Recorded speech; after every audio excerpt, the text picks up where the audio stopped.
Hi, I'm Dom. I'm going to give you guys a little bit of a tour on how to navigate around Foundry for your Lite-Bridge training. So, after you log in, you're first going to hit this page, which is really a home page. And the first time you log in, it's not really that useful, unfortunately. There's not much that you've done. This is a good page. Once you've worked with the tool many times, it might give you some useful shortcuts.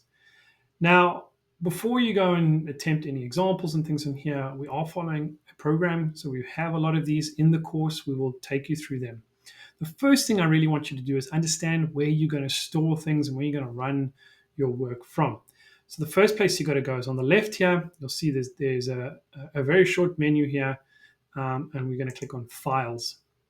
Now your things are stored in a project. Within project, there are folders. You'll see, oh, no recent projects.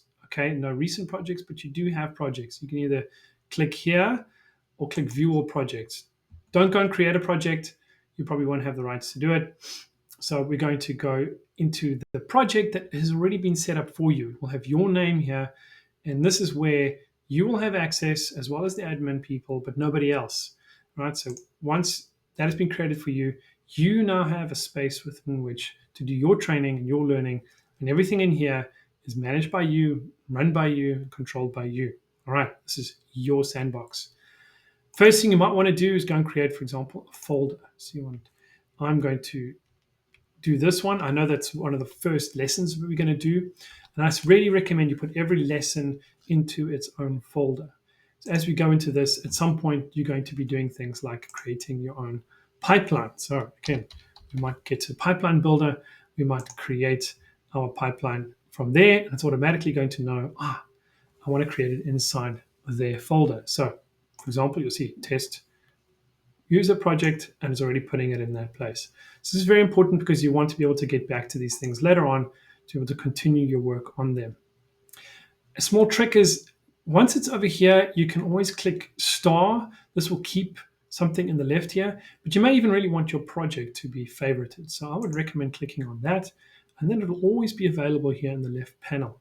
So anytime you go somewhere else, maybe you go and start a different contour application, you'll see on the left here, contour will be added, but there'll always be the shortcut go back to your project. All right, and there we go. I can go back into this one and get started. That is very important. So this is where you get to store your files and where you get to control them. Now, the other important thing in this project really is going to be applications. That lives over here. You can also get to them through the search. So I could search for Pipeline Builder. It also gives me the app.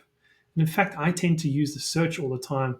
You can even just use Control J, bam, and search comes up. I found that to be very helpful. So I am going to need, generally for my work as well, access to a thing called the marketplace. Click on that. Now, the marketplace, what we're going to be doing one of the first things is going to be installing one of these packages. This deep dive package for your first pipeline. When I come to install this, it's going to ask me where I want to install it. And so, yeah, best thing to do is to go in here and go and open up my project. That's where the folder where I want this to be saved. Click save on this. And now when it goes and runs and installs this, it puts it in a place that I can see I have some control over. Very quick thing there, really should be doing. Whenever you install, this is a quick thing. I'm going to get to it another time, but you really want to put your name here as well. You do want all these installations to have your suffix before all of these data sets and everything gets pasted in. All right, it's a small tip for later.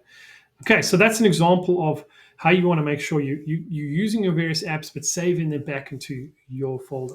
So if I now go and install this, it's going to know, it's going to go put it in my project. I have control over it, and it's going to put those data sets into the folder that I created. We can watch as it's doing this, but it won't take very long. And those resources will appear in my folder. There we go. Now I can start to work with these. Opening these up is pretty simple. And now you can start to work with the various different items. And you can always go back to your project and you know where you are. All right, good luck.